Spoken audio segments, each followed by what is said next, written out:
Hello दोस्तों, कैसे हैं आप लोग। स्वागत है आपका और हमारे चैनल मीनाटो एमजे पे। दोस्तों, इंतजार खत्म हुआ। ड्रैगन बॉल सुपर का न्यू आर्क, न्यू मांगा अब आ चुका है, जिसका नाम है ग्रेनोला आर्क। ये आर्क है दोस्तों एक ऐसे वॉरियर के बारे में जो शायद हमारे हीरो गोकू से भी ज़्यादा ताकतवर है और इस पूरे यूनिवर्स से साइंस का नाम निशान मिटाना चाहता है। अब दोस्तों, आपका ज़्यादा समय ना लेते हुए मैं इस चैप्टर को स्टार्ट करता हूँ। छोटी सी गुजारिश करूंगा कि जितने भी लोग फिलहाल मौजूद हैं, सिर्फ वीडियो देख के मत जाओ यार। वीडियो को लाइक भी करो और देखने के बाद भले से ही कमेंट में गालियां दे दो या तारीफ करो, लेकिन एक अच्छा फीडबैक छोड़ने की शुरुआत होती है एक फ्लैशबैक से। उस फ्लैशबैक में दिखाया जाता है कैसे कयामत आ रखी हुई है एक प्लेनेट पर। ढेर सारे लोगों की लाशें जमीन पर बिखरी पड़ी है। सारी इमारतें, बड़े बड़े महल सब तबाही की चपेट में आके टूट के बिखर चुके हैं। कहीं जमीन पर लाशें गिरी है। कितने लोग इमारतों के अंदर दब के मर जाते हैं। सैकड़ों लाशें यहाँ वहाँ बिखरी होती है। एक बहुत भयानक सा मंजर किसी प्लेनेट का दिखाया जाता है। फिर जब नजर जाती है आसमान पर तो एक स्पेसशिप उड़ता दिखाई पड़ता है, और जब जमीन पर नजर जाती है तो ये सारा जलजला सेंस के औजारों फॉर्म ने मचाया होता है। उनके सामने जो आता है वो हर किसी को बेरहमी से खत्म करते जाते हैं, और एक शख्स हाफ के दरवाजे की तरफ भागता होता है। ना जाने देखकर ऐसा लगता है कि वो अपनी जान को महफूज रखने के लिए उस इमारत के दरवाजे तक पहुंच रहा है। वो जितना जल्दी होता है कोशिश करता है उस दरवाजे तक पहुंचने की। सेंस हर इमारत को चीर के तोड़ के जो दिखता है उसको वही खत्म कर देते हैं। और इसमें जो उजारू सेन की शक्ल दिखाई जाती है, आप उसकी शक्ल पर देख सकते हो एक निशान है, और वो निशान किसी सेन से मिलता जुलता है। तो आप शक्ल होती है। इतना भयानक, इतना खौफनाक मंजर होता है कि अचानक फ्लैशबैक से कहानी ग्रेनोला पर आती है। ग्रेनोला एकदम अचानक से नींद से उड़ जाता है। उसका जिस्म वो ख्वाब से उठने के बाद पसीना पसीना हो जाता है। उसकी रूह कांप जाती है। वो ख्वाब देखने के बाद उसका दोस्त ओटमिल, जो एक आर्टिफिशियल इंटेलिजेंस होता है, समझ लो एक रोबोट की तरह होता है जो उसकी आंख पर लगा होता है, वो उससे पूछता है कि क्या हुआ ग्रेनोला, इतना घबराए क्यों हुए हो। ग्रेनोला कहता है क्या ये वाकई में सिर्फ एक सपना था, क्योंकि ऐसे ख्वाब उसे बार बार आते होते हैं। ओटमिल कहता है बेशक वो एक ख्वाब था, और चिंता मत करो 7-3 अभी भी एकदम महफूज है। ग्रेनोला उस भयानक ख्वाब से उठने के बाद ओटमिल से पूछता है कि हमारा कोई पीछा तो नहीं कर रहा ना। ओटमिल कहता है नहीं, ऐसा तो कोई भी नहीं है जो हमारा पीछा कर रहा हो। ग्रेनोला कहीं का सफर तय कर रहा होता है स्पेस में। ओटमिल कहता है ग्रेनोला अभी और भी वक्त है हमारे पास, चाहो तो एक आध नींद और कर लो तुम, अभी हमें हीटर्स के बेस पे पहुंचने में और वक्त लगेगा। ग्रेनोला कहता है कोई जरूरत नहीं, मेरी नींद जितनी होनी थी हो चुकी। ओटमिल कहता है क्या तुम अभी भी उस फ्रीजा आर्मी को लेके सोचते रहते हो। ग्रेनोला कहता है हाँ सोचता तो हूँ, लेकिन उसे मर के जमाना हो चुका है, और शायद उसने जितनी आर्मी बनाई थी वो आज के वक्त में नहीं बची होगी। फिर मेरे ख्याल से मुझे इन सब चीजों को पीछे छोड़ के आगे क्या होने वाला है उस पे ज्यादा ध्यान देना चाहिए। मेरी सल्तनत को खत्म करने के पीछे फ्रीजा और वो बेरहम सेंस हुआ करते थे। देखा जाए तो आज के वक्त में वो सेंस भी नहीं बचे होंगे। उनका भी उसी वक्त सफाया हो गया था जब उनपे उल्का पिंड गिर चुका था। अब इसे पता चलता है ग्रेनोला की एक वक्त पर उसकी खुद की एक रेस हुआ करती थी, जिसको फ्रीजा के हुक्म पर बहुत साल पहले सेंस और फ्रीजा ने मिलकर पूरी उसकी रेस को, उसके प्लेनेट का सफाया कर दिया था। और ग्रेनोला ये गलत फहमी में रहता है कि फ्रीजा और सेंस जिनका हाथ था इसके पीछे वो आज के वक्त में मर चुके होंगे, लेकिन हमें पता है ग्रेनोला की ये गलत फहमी है। फ्रीजा आज भी जिंदा है और वो सेंस आज भी यूनिवर्स में मौजूद है, लेकिन अब वो पहले वाले सेंस नहीं रहे हैं जो पुराने जमाने में हुआ करते थे। ग्रेनोला कहता है कि मैंने बदला लेने का दोनों मौका गवा दिया, लेकिन इसका इससे क्या लेना देना है कि मुझे वही ख्वाब, वही उस दिन का भयानक दिन बार बार आता है। ओटमिल ग्रेनोला से सवाल करता है वो भयानक बंदर, क्या तुम्हारा इशारा सेंस की तरफ है। ग्रेनोला कहता है तुमने सही कहा ओटमिल। अब कहानी जाती है बीरस के प्लेनेट पर, जहाँ गोकू, वेजिटा, व्हीज और बीरस मौजूद होते हैं। गोकू ओरेकल फिश को पकड़ने की मशक्कत करता होता है, और जैसे तैसे एकदम मुश्किलों से उसके हाथ में ओरेकल फिश पकड़ में आ जाती है। ओरेकल फिश गोकू से फरमाती है मुझे जाने दो, मुझे छोड़ दो। गोकू कहता है बस अब बहुत हो गया, बहुत कोशिशों के बाद तुम्हें पकड़ने की मुझे महारत मिली, अब मैं तुम्हें ऐसे नहीं जाने दूंगा, और अच्छा होगा कि तुम चुप रहो। होगा गोकू वीज से कहता है वीज यही सही मौका है। वीज जल्दी से हाथ में इंजेक्शन लेके तुरंत ओरेकल फिश पे इंजेक्ट कर देता है। अब ओरेकल फिश एकदम ठंडी पड़ जाती है। उसके अंदर की बेचैनी जो कुछ वक्त पहले पनप रही थी वो अब नहीं होती, और आराम से वो नींद में डूब जाती है। वीज कहता है ये इंजेक्शन नींद देने की एक अच्छी दवा है, खास करके उनके लिए जिनको नींद नहीं आती। वेजिटा कहता है सच्ची में इंसोमोनिया का मर्ज है इंसोमा। विस कहता है कभी कभी बहुत रेयर केस में ऐसा देखने मिलता है इस मछली के साथ। लेकिन एक मजे की बात बताऊं, क्या तुम लोग जानते हो ऐसा क्यों होता है? इस मछली का ऐसा तड़पना और बेचैन हो जाना इसका इशारा करता है कि आने वाले वक्त में कुछ बद से बदतर होने वाला है। वेजिटा बोलता है क्या? विस कहता है ज्यादातर ऐसा जरूरी नहीं होता, लेकिन ये एक बहुत बड़ी आने वाली मुसीबत की निशानी है। गोकू कहता है अच्छा, तो मुझे उम्मीद है कि ये बार कोई ढंग का ताकतवर बंदे से टकराने का मौका मिलेगा। वेजिटा पीछे से गोकू को कोसता है कि तुमने अभी तक सबक नहीं सीखा। अब बेरस भी गोकू की बात सुनकर पेड़ से नीचे उतरता है और कहता है अब बस गोकू बहुत हो गया, बार बार किसी स्ट्रॉन्ग से लड़ने की बकवास खत्म करो। तुम हमेशा कुछ ना कुछ गड़बड़ कर देते हो जिसका आखिरी में मुझे जाके भुगतना पड़ता है। गोकू कहता है मैंने ऐसा क्या किया और क्या हो गया आपके साथ ऐसा? विस पीछे से धीरे से कहता है मत पूछो बेरस के साथ क्या हुआ। बेरस भी सिर्फ चिड़चिड़ाहट से गोकू को देखता होता है। विस और गोकू एक दूसरे के सामने मैदान में खड़े हो जाते हैं। गोकू पूछता है तो क्या हम वापस से शुरू करें विस कहता है क्यों नहीं। अब गोकू आंख बंद करके खुद को शांत करके सारी बातें साइड में रखकर अपने जिस्म को ठंडा करके मास्टर अल्ट्रा इंस्टिंक्ट में ट्रांसफॉर्म होता है और बेरस मुंह पर हाथ रखकर विस और गोकू के मास्टर अल्ट्रा इंस्टिंक्ट की ट्रेनिंग के नजारे देखता होता है। वेजिटा भी हम देख सकते हैं वो भी इस बात से वाकिफ है कि गोकू वहाँ है जहाँ वो नहीं है और वो खड़ा भी है तो उसके सामने जो यूनिवर्स में सबसे ऊपर है। मास्टर अल्ट्रा इंस्टिंक्ट में जाने के बाद विस गोकू से कहता है तो आ जाओ जैसा भी तुम्हें आना हो। गोकू सीधा पलक झपकते आसमान पर सबसे पहले जाके गायब होता है और जब वो नीचे आता है तो नीचे एक गोकू नहीं काफी ढेर सारे गोकू के आफ्टर इमेजेस आते हैं विस को कंफ्यूज करने के लिए कि कौन सा उसमें से असली गोकू है और विस को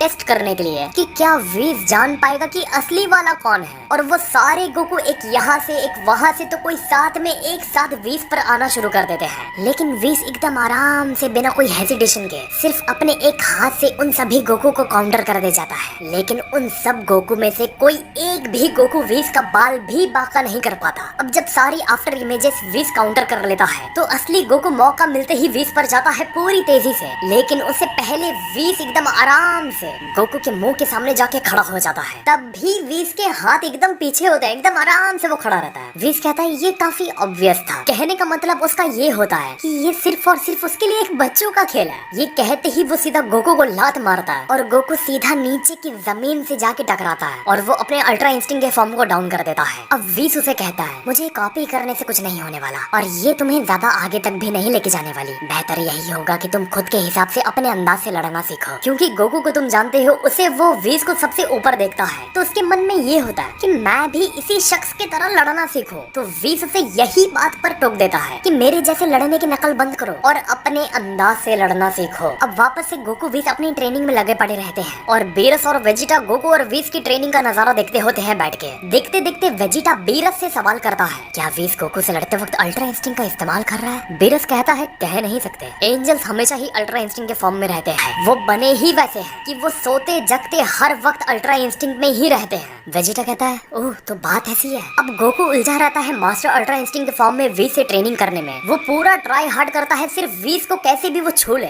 विस एक हाथ अपना कमर के पीछे रखता है, अपने एक हाथ को वो आराम देता है तो दूसरे हाथ से वो गोकू को रोकता है और लड़ते लड़ते वो गोकू से कहता है तुम्हें शायद इस बात का अंदाजा तो होगा कि तुमने अभी तक अल्ट्रा इंस्टिंक्ट का यू तक नहीं सीखा है। और विस यही बात करते करते गोकू को यहाँ वहाँ उसके अल्ट्रा इंस्टिंक्ट के फॉर्म में ही फेंकता होता है और फेंकते फेंकते वो कहता है कि ये सिर्फ और सिर्फ तुमने जितना भी अल्ट्रा इंस्टिंक्ट सीखा है ये सिर्फ और सिर्फ एक शुरुआत का हिस्सा है। गोकू हर बार यहाँ वहाँ फेंकने के बाद बार बार खड़ा होता है और विस पर काउंटर अटैक वो करता जाता है और वापस से विस लड़ते लड़ते कहता है मेरे इंस्टिंक्ट के बारे में तुम्हें बताऊं तो मेरे इंस्टिंक्ट मेरस से कई गुना ज्यादा ऊपर है और जो ग्रैंड प्रिस्ट है उनके अल्ट्रा इंस्टिंक्ट का तो मैं खुद मुकाबला नहीं कर सकता। उनके इंस्टिंक्ट मुझसे भी कई गुना ज्यादा ऊपर है। गोकू कहता है तुम्हारा कहने का मतलब यही है ना कि अभी भी मैं सिर्फ अल्ट्रा इंस्टिंक्ट की शुरुआत में हूँ? विस कहता है मेरे कहने का मतलब ये है कि तुमने सिर्फ अल्ट्रा इंस्टिंक्ट को ही हासिल कर लिया और उसे अपना बना लिया। क्या ये सोच के तुम्हें हैरानी नहीं होती? बेरस अब वेजिटा को देखता है और सोचता है चलो ये इतने देर से देखा जा रहा है गौर से फाइट को, तो चलो इससे पूछ लेते हैं आखिर इसके दिमाग में चल क्या रहा है। बेरस वेजिटा से पूछता है खड़े क्यों हो तुम भी क्यों नहीं आजमाते खुद को? मास्टर कर लो कर सको तो क्या कहना है तुम्हारा? वेजिटा कहता है मैं कुछ दूसरा सीखकर गोकू को सरपास करूंगा। बेरस अब उठ के खड़ा होता है और कहता है हाँ ऐसा भी कर सकते हो, लेकिन अब वो तुम पे है, तुम उसे कैसे करते हो, क्योंकि अल्ट्रा इंस्टिंक्ट सिर्फ एक गॉड्स की टेक्निक ही नहीं है। वेजिटा चौंक जाता है, उसे ये समझ नहीं आता कि बेरस का कहने का मतलब क्या है कि अल्ट्रा इंस्टिंक्ट ही सिर्फ ऐसी चीज नहीं है जो गॉड्स यूज करते हैं, तो क्या ऐसी और भी टेक्निक एग्जिस्ट करती है जो अल्ट्रा इंस्टिंक्ट के लेवल को बराबरी दे सके। बेरस कहता है अल्ट्रा इंस्टिंक्ट सिर्फ एंजल्स की स्पेशलिटी है, क्या तुम्हें ऐसा लगता भी है? हम जैसे गॉड ऑफ डिस्ट्रक्शन जिनका काम है डिस्ट्रक्शन का, वो ऐसी टेक्निक को इस्तेमाल करेंगे और हर वक्त अपना दिल दिमाग शांत रखेंगे। अब वेजिटा ये सुन के चौंक जाता है, क्योंकि बेरस का ये स्टेटमेंट सिर्फ अल्ट्रा इंस्टिंक्ट ही नहीं है जिसको सबसे ऊपर का दर्जा दिया गया है। ऐसी बहुत सी चीज है जिसे तुम मास्टर अल्ट्रा इंस्टिंक्ट को भी नीचे लेके आ सकते हो। देगा वेजिटा बेरस से पूछता है कि मुझे जानना है कि आप गॉड्स लोग और भी अल्ट्रा इंस्टिंक्ट के अलावा क्या यूज करते हो। बेरस कहता है तुम इस बात से वाकिफ हो, जिस ओहदे पर मैं इस वक्त हूँ ये ओहदा मुझे इस बात की इजाजत नहीं देता कि मैं तुम्हें यहाँ ट्रेन करूँ। अब बेरस यही कहते कहते वहाँ से जाते जाते ये कह जाता है कि वैसे भी मैं जा रहा हूँ कुछ एक्सरसाइज करने, थोड़ा अपने जिस्म को फिर से जगाने के लिए। अगर तुम्हें कुछ नजर आता है तो उसे पाने में जरा सा भी झिझकना मत। बेरस ये इशारा करता है कि हाँ, अगर तुमको एक्सरसाइज करते वक्त अगर कुछ समझ आता है कि मैं क्या कर रहा हूँ तो बेझिझक तुम भी वो कर सकते हो। तो कहानी जाती है एक टूटे हुए उल्का पिंड पर जो स्पेस में तैरता होता है और ग्रेनुला उस उल्का पिंड में बने हुए महल पर उतरता है। हम देखते हैं उस उल्का पिंड पर एक दरबार बना हुआ है जहाँ एक बड़े से दरवाजे के सामने और ग्रेनुला के सामने दरबारी खड़े हुए होते हैं। ग्रेनुला घसीटता हुआ 7-3 को उस दरबार के गेट की तरफ लेके चलता होता है। अब जब दरवाजे के सामने ग्रेनुला आके खड़ा होता है तो उनमें से एक दरबानी यानी कि वॉचमैन गेट कीपर ग्रेनुला की तरफ बढ़ता है और वो ग्रेनुला को देखकर पहचान जाता है कि वाह ग्रेनुला, और बताओ क्या हाल चाल चल रहा है। ग्रेनुला उसकी बात को अनसुना करके अपने काम से काम रखता है और 7-3 को घसीटता हुआ रस्सी से दरबार की तरफ बढ़ता जाता है। अब दरबारी देखता है कि रस्सी में और ताबूत के अंदर एक शख्स कैद है। दरबारी कहता है ग्रेनुला, ये वही आर्टिफिशियल लाइफ फॉर्म है ना जिसका एलेक ने तुम्हें हुक्म दिया था उसके तक पहुंचाने का? मुझे समझ नहीं आ रहा है ये तुम्हें कैसे मिल गया। ग्रेनुला उसको भाव भी नहीं देता और बस वो अपनी मंजिल की तरफ बढ़ता चलता है। अब दरबारी कहता है ये काबिलिय तारीफ है वाकई में। अब दरबारी फुसफुसा के ग्रेनुला को घूस देने की कोशिश करता है कि मान जाओ ग्रेनुला, मुझसे हाथ मिला लो, हम अंदर जाके ये कहेंगे कि हमने साथ में मिलकर इसे पकड़ा है और जो भी इनाम और मुआवजा दिया जाएगा उसे हम आधा आधा आपस में बांट लेंगे।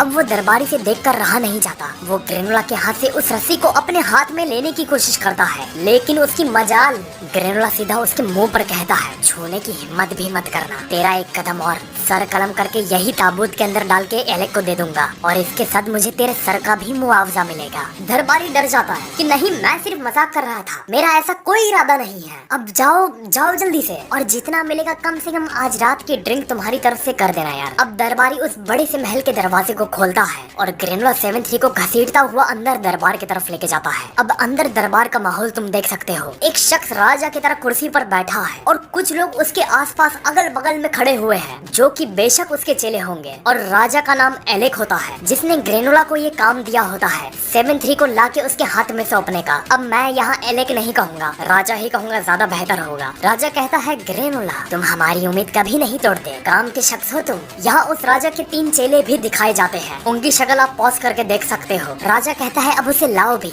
देखते हैं क्या लाया है तुमने। ग्रेनुला सीधा रस्सी राजा के हवाले कर देता है। राजा कहता है क्या ये वही है जो मैं समझ रहा हूँ? और वो अपने चेले ऑयल को कहता है कि वो इसकी पुष्टि करे कि माल असली है कि नकली। उसका चेला तुरंत राजा के हुक्म पर एक गैजेट के जरिए उसे स्कैन करता है और जवाब देता है जी हुजूर, माल बेशक असली है। राजा कहता है सुन के खुशी हुई, बहुत अच्छा काम किया, और मेरी कीमत का क्या? जरूर ग्रेनुला मेरे दोस्त, इसकी कीमत तुम्हें जरूर मिलेगी। राजा की चेली अपने खजाने के भंडार में से खजाना निकाल के उस खजाने की झोली को ग्रेनुला के हाथ में सौंप देती है। ग्रेनुला को उसके काम की कीमत पूरी मिल जाती है। अब वो राजा से सवाल करता है कि क्या मैं जान सकता हूँ तुम लोग उसका करने क्या वाले हो? तुम लोग शायद वही हरामियों की फौज बनाओगे ना जैसे गोइची ने बनाया था। राजा कहता नहीं, हमें फौज बनाने की कोई रत्ती भर की भी जरूरत नहीं, हमने यहाँ फौज बनाने की दुकान नहीं खोल रखी है। और ए मेरे दोस्त, अगर वो दिन आता भी है जिस दिन हमें फौज की जरूरत भी पड़ेगी, हम फौज खड़ा करने से बेहतर एक ऐसे बेहतर शख्स को पैसों से खरीद लेंगे जो हमारा काम कर सकेगा। दौलत ऐसी चीज है जिससे तुम यूनिवर्स की हर एक ताकत को खरीद सकते हो। ग्रेनुला कहता है पैसा सही, शायद ये बात सही है। राजा कहता है फौज को खड़ा करना, उनसे महारत हासिल करना, अब ये पुराना जमाना हो चुका। अब जिसके हाथ में दौलत है उसी के हाथ में इस पूरे सल्तनत की सत्ता और चाबी है। मैं सही हूँ ना ग्रेनुला? सत्ता और दौलत ही एक ऐसी चाबी है इस सल्तनत की जिसको जिस शख्स ने हासिल कर लिया पूरा यूनिवर्स फिर उसकी उंगलियों पर ही नाचेगा। और यही है वो चाबी जो इसके अंदर मौजूद है। ग्रेनोला कहता है ठीक, मुझे इतना नहीं पता, मुझे जो मिलना था मुझे मिल चुका और मुझे मेरे काम से काम रखना है, जाते आते और कुछ काम। राजा कहता है जल्दी ही यूनिवर्स में बहुत बड़ा तख्ता पलट होने वाला है, तो हमारे पास और कुछ करवाने के लिए नहीं बचा। ग्रेनोला सुन के चौंक जाता है कि एलेक सोच क्या रहा है, कैसे तख्ता पलट इस पूरे यूनिवर्स का करने वाला है। वो तख्ता पलट मतलब बहुत बड़ी चीज है। एलेक मतलब सारी की सारी यूनिवर्स की हुकूमत सिर्फ और सिर्फ एलेक के हाथों में रहेगी, एक परिंदा भी उसके इजाजत के बिना नहीं उड़ेगा। अब ग्रेनोला ये सब सुनकर काफी परेशान रहता है कि आखिर होने क्या वाला है, और बातों बातों में एलेक कह देता है तुम्हारी जानकारी के लिए कहूँ तो फ्रीजा आज भी जिंदा है। ये सुन के ग्रेनोला के पसीने छूट जाते हैं, क्योंकि उसे ये हमेशा से लगता था फ्रीजा खत्म हो चुका है, लेकिन ये क्या, ये शख्स ने ये क्या कह दिया कि फ्रीजा जिंदा है, लेकिन कैसे? राजा कहता है कुछ नहीं पता, लेकिन फर्क नहीं पड़ता, लेकिन एक फर्क पड़ता है, ये हमारे धंधे के लिए ठीक नहीं। ग्रेनोला यकीन नहीं कर पाता राजा के मुंह से इस निकली हुई बात को कि फ्रीजा अभी तक जिंदा है। उसके हाथ कांपने लगते हैं फ्रीजा से बदला लेने के लिए, और उसके दिमाग में आने लगता है अगर वो जिंदा है तो मैं अभी जाऊंगा और उसे वहीं खत्म करके आऊंगा जहाँ पर वो मौजूद होगा। अब ग्रेनोला हड़बड़ा के ऊंची आवाज में राजा से बात करने लगता है कि कहाँ, कैसे, मुझे अभी उसका पता बताओ। राजा कहता है तुम ऐसा सोच भी कैसे सकते हो ग्रेनोला, तुम्हें शायद इस बात का अंदाजा नहीं कि वो फ्रीजा अब पहले वाला फ्रीजा नहीं रहा, वो पहले से भी काफी ऊपर आ गया है। उसे हराना तुम जैसों के बस में नहीं। आग में हाथ डालने वाला काम मत करो, वरना वो आग तुम्हारे हाथ को झुलसा के रख डालेगी। ग्रेनोला कहता है ये तुम कोई नहीं होते तय करने वाले, ये मुझ पे छोड़ दो तो ज्यादा बेहतर होगा। फ्रीजा कहाँ है? ग्रेनोला एकदम अपना आपा खो के राजा की तरफ आवाज उठा के सवाल करता है। जैसे ही उसके चेले देखते हैं कि ग्रेनोला उनके राजा के साथ गुस्ताखी कर रहा है, उतने में ही उसे पीछे से एक जोर से पड़ती है। ग्रेनोला एकदम दूर रगड़ता हुआ जाके जमीन पर गिरता है, और उसके चेले ग्रेनोला का हाथ बांध देते हैं और उसे जमीन पर दबा देते हैं, जिससे राजा के दरबार में कोई भी राजा के अलावा अपनी आवाज ऊपर करके बात ना कर सके। राजा कहता है बहुत गर्म खोपड़ी के हो तुम ग्रेनोला, मैं जानता हूँ कि फ्रीजा का नाम सुन के तुम इतना आग बबूला क्यों हो गए, मुझे सब पता है, लेकिन मेरी बात ध्यान से सुनो, सब चीज का एक सही वक्त होता है, तो उस सही वक्त का तुम्हें इंतजार करना सीखना चाहिए, तो तब तक आराम करो, तुम समझ रहे हो ना? ग्रेनोला कहता है हाँ मैं समझ गया। राजा अपने चेले को हुक्म करता है कि अब वो ग्रेनोला को छोड़ दे। ग्रेनोला जमीन से उठ के अपने शरीर से मिट्टी सब साफ करता है। राजा के चेले भी उससे दूर हट जाते हैं। राजा कहता है शुक्र है हमारे आपस में जो समझौता होना था वो हो चुका, अब जाओ और अपनी गर्म खोपड़ी को जाके ठंडा करो। ग्रेनोला कहता है ठीक है, लेकिन कोई और काम की जरूरत पड़े तो याद जरूर करना। चलते चलते ग्रेनोला दरबार से बाहर वापस चलते जाता है। अब चलते चलते वो खुद से ही बातें करता होता है कि फ्रीजा जहाँ भी हो, लेकिन मैं कसम खाता हूँ उसकी मौत मेरे हाथ से ही लिखी हुई है, और वो अपना पुराना हिसाब किताब फ्रीजा से बराबर करके रहेगा। ग्रेनोला खुद को शांत करता है कि शांत, अब जो कीमत 7-3 की मिली है अब उससे जाके आराम करते हैं। ग्रेनोला के वहाँ से निकलने के बाद अंदर दरबार में ग्रेनोला को लेके ही राजा और उसके चेलों के बीच में बात चलती होती है। राजा की चेली कहती है आपने देखा नहीं कैसे उसके अंदर आग सी लग गई थी जब उसने सुना कि फ्रीजा आज भी जिंदा है। दूसरा चेला राजा से पूछता है एलेक उसके सामने तुमने फ्रीजा का नाम ही लेना जरूरी क्यों समझा, जान सकता हूँ? राजा कहता है हमारा दोस्त काफी स्ट्रांग हो चुका है और पावर उसके दिमाग में चढ़ चुकी है। अब राजा कहता है अगर ग्रेनोला आग है तो फ्रीजा उस आग के लिए बर्फ का काम करेगा, मेरी बात लिख कर लेना। अब वो सब बात खत्म करते हैं और कहते हैं चलो अब देखते हैं 7-3 में क्या क्या रखा हुआ है, जाके इसको अच्छी तरीके से खंगालते हैं। और उस राजा के जो लास्ट वर्ड रहते हैं वो ये रहते हैं the exact location of Juno the ultimate Intel broker. Planet Juno वही है जब बुल्मा और जैको गए थे और बुल्मा को वहाँ केस करना पड़ा था उस शख्स को अपने सवाल के जवाब खोज निकालने के लिए। तो ये राजा का भी वही कुछ बहुत बड़ा काम फंसा हुआ है जहाँ वो आने वाले वक्त में जाएगा। अब ग्रेनोला भी दूसरे प्लेनेट की तरफ बढ़ पड़ता है, प्लेनेट सीरियल की तरफ। उसका रोबोट ग्रेनोला से कहता है आप आराम कर लो, हमें पहुँचने में थोड़ा सा वक्त लगेगा। अब ग्रेनोला स्पेस में अपना सफर तय ही कर रहा होता है, उसे आवाज आना शुरू हो जाती है पीछे से। वो देखता है ये तो वही शख्स है जो उसे दरबार में मिला था। वो दरबारी उसका पीछा कर रहा होता है और कहता है कि उसे राजा से जितनी भी रकम मिली है वो उसे सौंप दे, और वो दरबारी पूरा का पूरा काफिला अपने साथ लेके आता है। अब दोनों जैसे ही देखते हैं कि इसे बात किधर करें तो वो एक नजदीकी प्लेनेट या तो उल्का पिंड पर उतर जाते हैं। दरबारी कहता है यहाँ से अब ग्रेनोला तुम और कहीं भाग के जा नहीं सकते, जो भी तुम्हारे पास माल है वो हमारे हवाले कर दो। अब ग्रेनोला शिप से आवाज देता है क्यों नहीं, अंदर तो आओ, तुम्हें खुशी खुशी मैं अपना आधा माल दे दूंगा, फिर तुम अपने रास्ते मैं अपने रास्ते। दरबारी कहता है वाह, तुमने तो आपस में खुद ही सुलझाने का प्लान बना लिया। अब ग्रेनोला उसे पागल बनाता है और उसे अंदर बुलाता है, और जब वो अंदर जाते हैं देखते हैं अंदर तो कोई नहीं है, फिर सब लोग कहाँ हैं? ग्रेनोला आवाज देता है मैं ऊपर हूँ, ऊपर आओ। जैसे ही दरबारी की फौज ऊपर चढ़ती है सबको जोर का झटका लगता है और वो सारे उस झटके से जख्मी हो जाते हैं। दरबारी समझ जाता है ग्रेनोला ने उन्हें अपने जाल में फंसाया और और अब वो अकेला पड़ जाता है और उसे समझ में आ जाता है कि वो उसे अकेला नहीं लड़ सकता। ग्रेनोला की एक उंगली उस दरबारी पर होती है और वो एकदम हैरान होता है कि ग्रेनोला का इतना अच्छा निशाना कैसे हो सकता है, जबकि उसकी आंख पे वो स्कोप भी नहीं है जो वो हमेशा पहन के रखता है। उसका स्कोप दूर से कहता है, जिसका नाम ओटमिल रहता है, कि ग्रेनोला वो रेस में से है जहाँ से बेस्ट ऑफ बेस्ट स्नाइपर निकलते हैं और इनकी रेस के अंदर यही खूबी है कि ये लोग के डीएनए में ही स्नाइपिंग होती है और ग्रेनोला के अंदर उससे भी कई गुना ज्यादा स्पेशल एबिलिटीज है। और वो दरबारी फिर सोचता है कि इसमें उसका ही नुकसान है और वो वहाँ से मौका ढूंढ के तुरंत भाग निकलता है। और तुम ग्रेनोला को देख सकते हो पहली बार बिना उसे स्कोप के सिर्फ 2 उंगलियों पर ही उसका सारा निशाना होता है। और जाते जाते ओटमिल और ग्रेनोला बात करते होते हैं कि शायद उस राजा की बात सही थी कि मैं अभी भी फ्रीजर से लड़ने के लिए तैयार नहीं हूँ, क्योंकि कभी कभी मेरे अभी भी कुछ निशाने चुक जाते हैं। अब यहाँ एक पेज में ओरेकल फिश नींद में बड़बड़ाते होती है कि यूनिवर्स 7 बैलेंस शिफ्टिंग और स्ट्रॉन्गेस्ट वॉरियर इन यूनिवर्स जल्दी आने वाला है यूनिवर्स 7 में।